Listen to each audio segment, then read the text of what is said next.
تيجي نشوف يا جماعة عملنا الاختراع الحلو ده ازاي. حاجة بسيطة في 10 دقايق.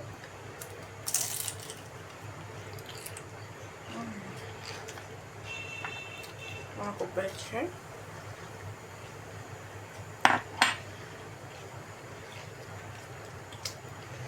اختراع أول مرة. ايه رأيكم؟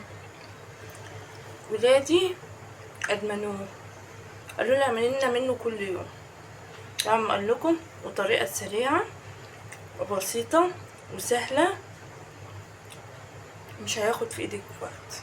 يعني لما اقولك انا عملته ازاي، يلا بينا. كونوا بخير.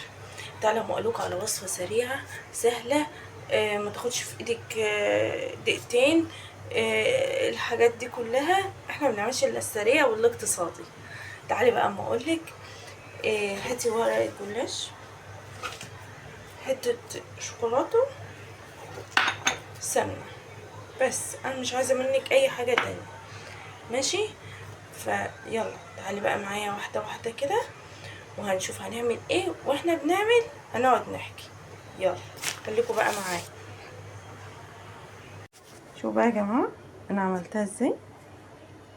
عملناها بقى ازاي. انت ممكن تعملي الورقه كلها وممكن تعملي ايه نصها كده. هنعمل بقى السمنه كده.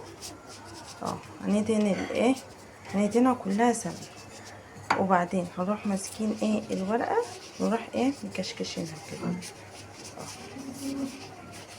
شوفوا كده. هنكشكشها ونروح ايه تانيينها كده. ماشي.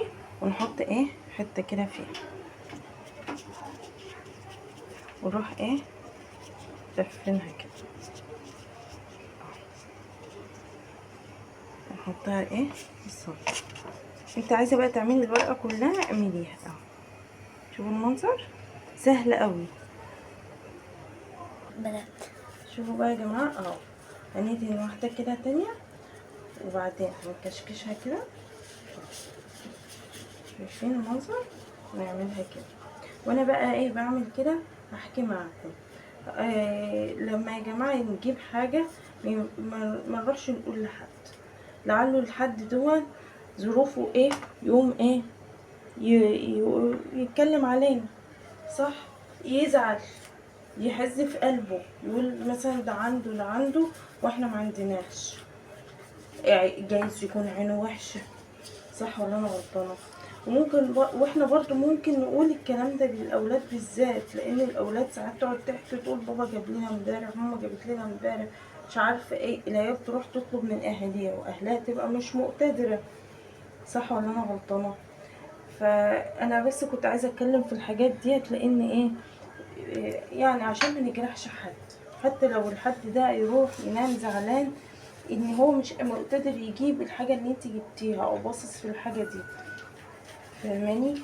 فنعلم حتى ولادنا الحته دي، نقول لها ما تقوليش اللي حصل في البيت وخلاص، عشان ما حدش يحكي لحد على حاجه ولا حد يقول لحد على حاجه، عشان كمان ايه ما نزعلش حد مننا، لا حد يحز في قلبه ولا حد يدينا عين ولا اي الحاجات من دي كلها.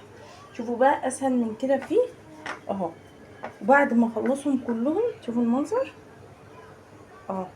بعد ما اخلصهم احنا هنحط الحته دي، حاول ان احنا نلزقها كده، نحطها تحت عشان ايه ما تطلعش. بعد ما نخلص بقى الصينيه كلها هدهنها سمنه وادخلها الفرن. شوفوا بقى يا جماعه، شوفوا الجمال. احنا بقى اهو العسل اهو كده منظر ده كده. شوفوا بقى الحلاوه دي بقى يا جماعه. شوفوا بعد ما طلع، شفتوا الحلاوه، شفتوا الجمال. انا بجيب لكم السهل والاقتصادي، صدقوني اللي هيدخل قناتي مش هيخرج منها تاني. انا بجيب لكم السهل والاقتصادي. شوفوا الجمال وطريقه لفها سريعه وسهله، مش هتاخد في ايدنا وقت. شفتوا الجمال دوق كده شوكولاته.